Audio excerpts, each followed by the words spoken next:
Hello, my friends, and welcome back to Meerkat Musings with your host, Simone, aka Ben. And this one is the Victory Musings. And you may be thinking, what do I mean by Victory Musings? Well, cast your minds back to last Thursday and the result of the Chelsea Man City Premier League game, and you will understand why.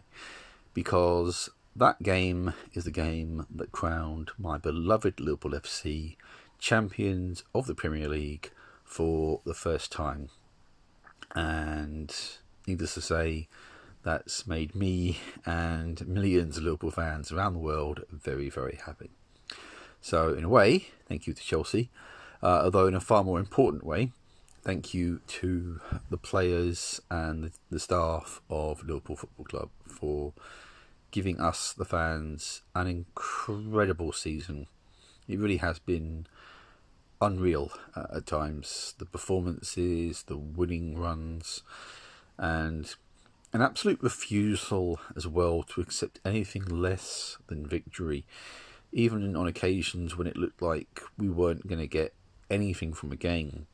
We dug deep and we managed to take the win. Case in point, away to Aston Villa with about 5 minutes to go, losing 1-0. And then in the final 5 minutes, just because of a refusal to accept anything other than excellence, we snatched the win.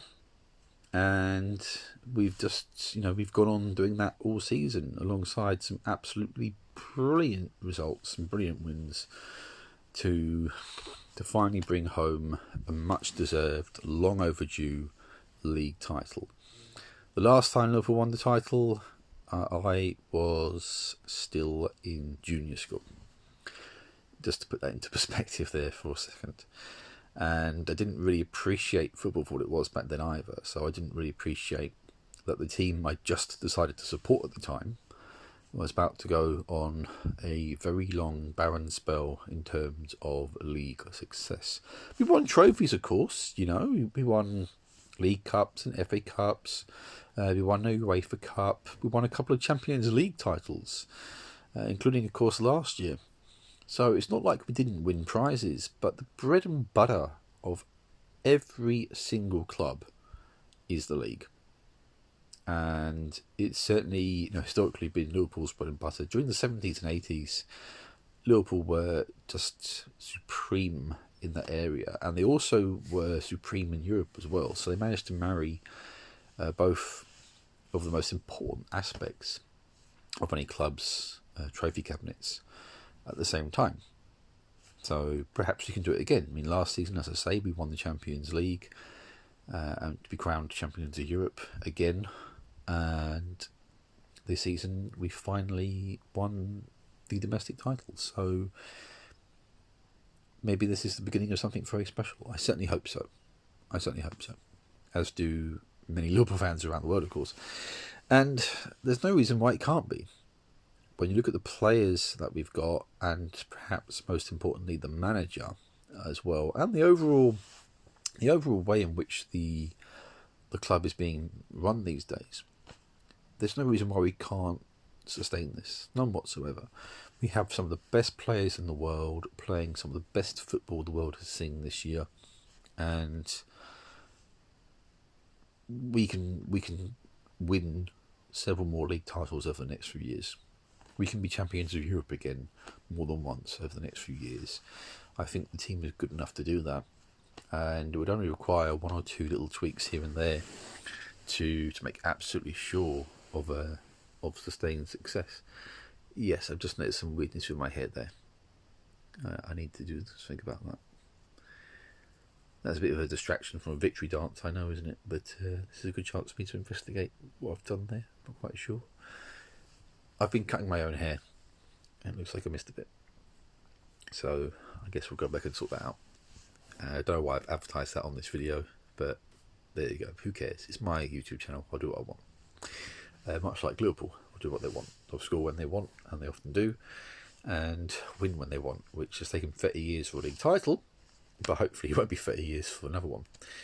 One of the things actually regarding that is I actually wrote a website article just summing up my thoughts on the season, on the squad, on the brilliance of manager Jurgen Klopp, and I very much doubt that Klopp is going to see this video, but if he does, sir, thank you very much for what you've done for the club over the past few years. Your dedication, your commitment, your passion has been amazing, and I think that's really been infectious across all aspects of the club, the players, the training staff, right through the entire fabric of Liverpool Football Club. Your belief and your enthusiasm has rubbed off on everyone, and you've made us believe again that we can be successful. You've proven we are successful by winning the title, and winning it in a absolutely amazing fashion as well. This wasn't simply a league title that we won on the last day of the season. We've lost titles over the past few years on the last day of the season.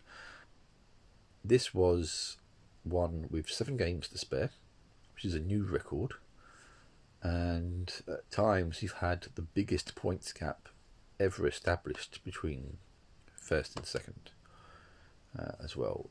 It's been, I mean, we've dropped 7 points so far this season. That's it, which is incredible. It's the best run, I think, since probably the Arsenal unbeatables run, but we might end up with more points than them. So an argument could be made. It would be a bold argument, to be sure, to say that we're better than the Invincibles. But bottom line is, we would have been finishing with more points than they had, I suspect, at this rate. And it's a season which has been a test of endurance as well, in more ways than one. Last season, we finished on 97 points, and we lost the title by a single point. In pretty much any other season in Premiership history, 97 points would have had us win the title quite comfortably. It was just that Man City were themselves also very, very good last season. And they remain a team that we need to be wary of, because they will be stronger next year. I don't doubt that for a second. So we have to be thinking about how we can raise our game. It's always the way, isn't it? You win a title, and one of the first things that a lot of people do is look to the horizon. I mean, really, we should be drinking this in. But it's just, I guess, the nature of the sport is that it doesn't stay still. But as I say, it's been a test of endurance from the narrow near misses of last season, albeit bolstered, of course, by winning the Champions League, to some trials this season, of course, as well. The obvious one being the coronavirus, pausing the season. There were question marks as to whether the season would actually resume at all. There were talks about scrapping the season, which would have been heartbreaking, because at the time we were 2 games away from winning the title. I mean, again, to me that would have been very unfair, obviously, being a local fan. But it's not like we had a small gap where things were very much not decided. We'd virtually won it by that point anyway. To turn around and say, no, the season's null and void, would be a real kick in the teeth.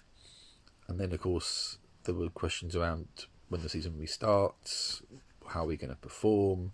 Yes, in theory it should be a done deal. But all through the season, I have to confess, I've been nervous, I've been anxious about whether we'd actually see this through. Even when we got to like 8 points clear, when we got into double figures, as we reached like, sort of 15, 16 points, all the time, because I've seen in the past 30 years so many false dawns, so many near misses, I was wondering to myself, do I dare believe, or will that jinx it somehow? I didn't want to relax and say this is going to be our year until it was done. As far as I was concerned, until it was a mathematical certainty, it wasn't done. And I've kept that thought with me for most of the season, until the last few games, where I thought to myself, look, we're not going to blow it from here. We've been playing too well all season long to not see it through. There was always the possibility after the restart that every team would be somewhat disrupted in terms of form. Our first game back was away to Everton. It ended 0-0. We didn't play particularly well, and it maybe delayed, or could have delayed things a little bit in terms of winning the title, but it was never in doubt at that point, even in my mind, which says a lot, really. I watched the Crystal Palace game. We were excellent. against Palace, which is quite satisfying because Palace have been a bogey team for us more than once in recent years, most famously in 2014 when we were winning 3-0 and they came back to draw with us, and that result more than anything else pretty much ended our 2014 title dream, which was gutting, absolutely gutting. So to get one over on Palace, crushing them 4-0, and not just winning, but winning so well that I don't even think our keeper had anything to do in the entire game, was very, very satisfying. We scored some great goals and we looked sharp.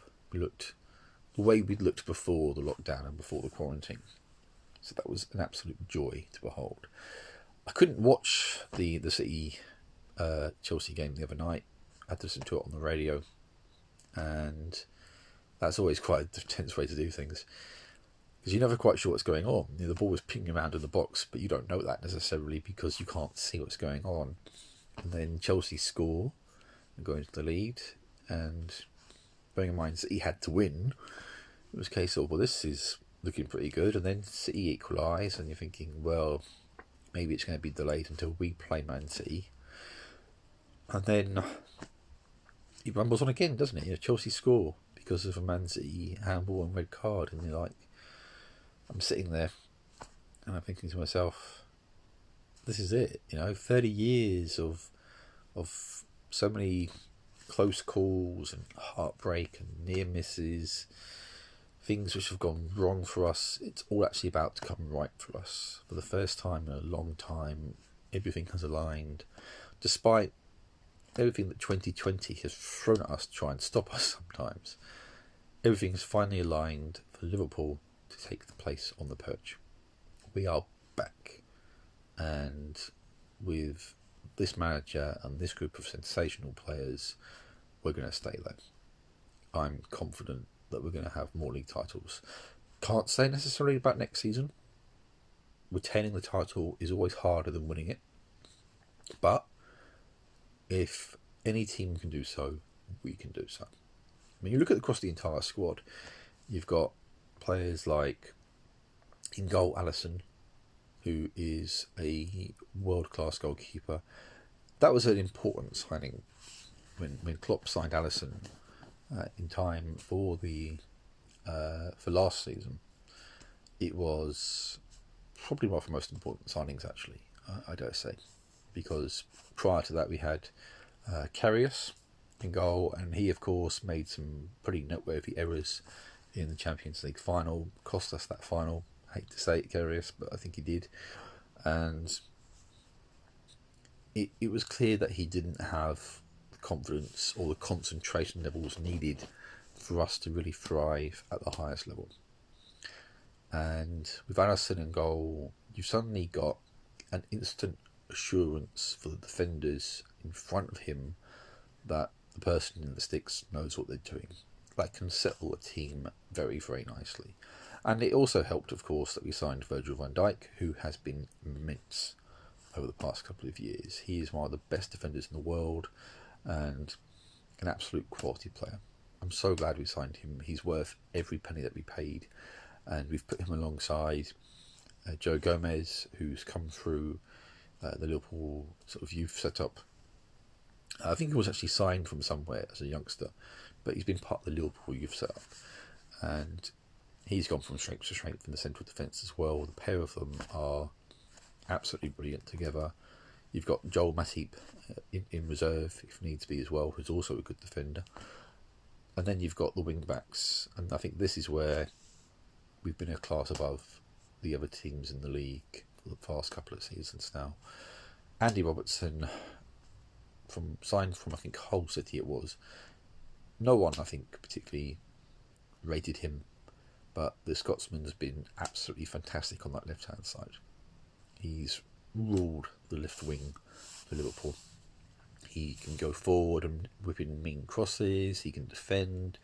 I think he's only second in the assist ratings from wing-backs to Liverpool's right-back, Trent Alexander-Arnold, who's got to be one of the most exciting prospects for Liverpool and also for England as well.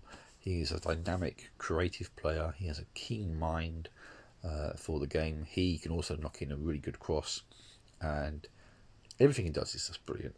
His free kick against Palace was an absolutely amazing hit, fantastic goal. He works hard as well, and when you've got kind of an equally dangerous threat on the right and the left flank, bombing up and down that pitch, you can be very, very confident. You can be very, very happy with that. And they can defend as well, of course. So, naturally, a lot to be very, very happy with there. But all over the pitch, we've got great players, and I'm not going to list them all because it would take too long. But Fabinho's been really, really solid in midfield. Jordan Henderson, I have to talk about, the captain. So many people have kind of doubted him when he first joined Liverpool. People were like, really? Henderson, signed from, I think it was Sunderland.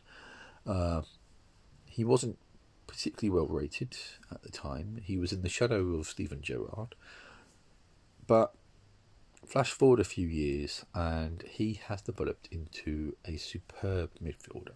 He's not a flashy, flamboyant player. He won't draw the plaudits in the way that others will. Excuse me. But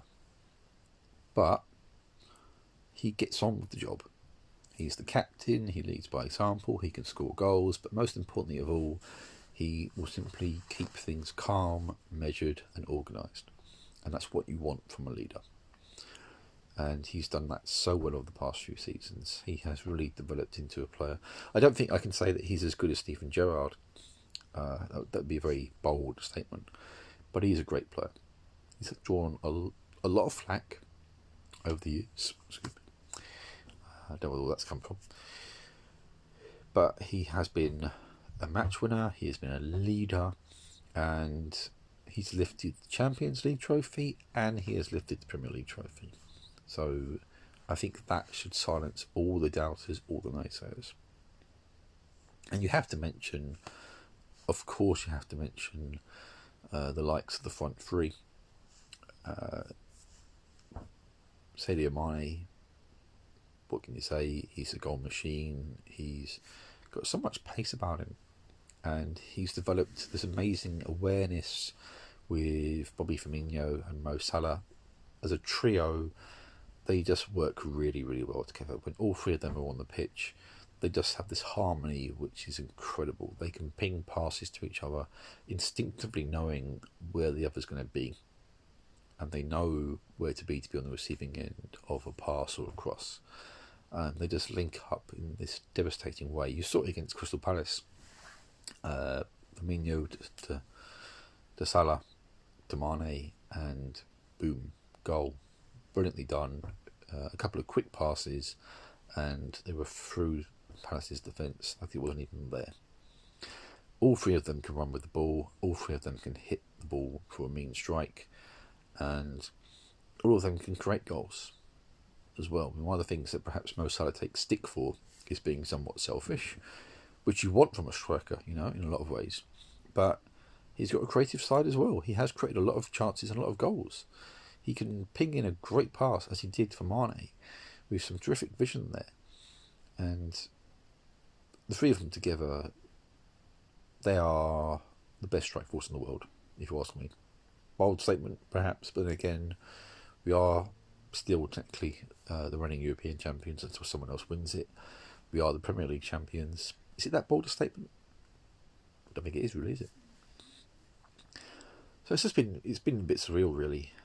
As I say, I've witnessed 30 years of near misses. There was the time of Robbie Fowler, Steve McManaman, Jamie Redknapp, those players who were great players, but we couldn't quite get over the line then. Then we had the likes of Sami Hyypiä, Jamie Carragher, we had Xavi Alonso, Steven Gerrard, Fernando Torres, Michael Owen before that, of course. We've had some terrific players and some good teams. When you come forward through to the likes of Suarez and Sterling and Sturridge, among others, we had some great squads. But for whatever reason, there was always just a little hiccup here or there, or drop in consistency, or drop in confidence. I don't know what it was, but things have happened to just derail us, often at the crucial times, but not this time. This time, no matter what Trey's tried to do, we've been the best team. And we've maintained that in a ruthless and incredible way all season. It's why we've won the title with 7 games to spare, a new record, a sign of just how mighty this team has been. It would have been easy to take their foot off the gas. Maybe they did a little bit when they lost to Watford, but that served as a reminder that it's not something we could afford to do. Because to set records, to really lay down our authority on the league, we had to keep going. And we've done exactly that. And that's why we are the 2019-2020 Premier League champions, Liverpool Football Club. Absolutely fantastic. Very, very happy. Here's to many more trophies in the future. And I know we're going to get them with this team, with this manager. This is just the beginning. This is definitely just the beginning.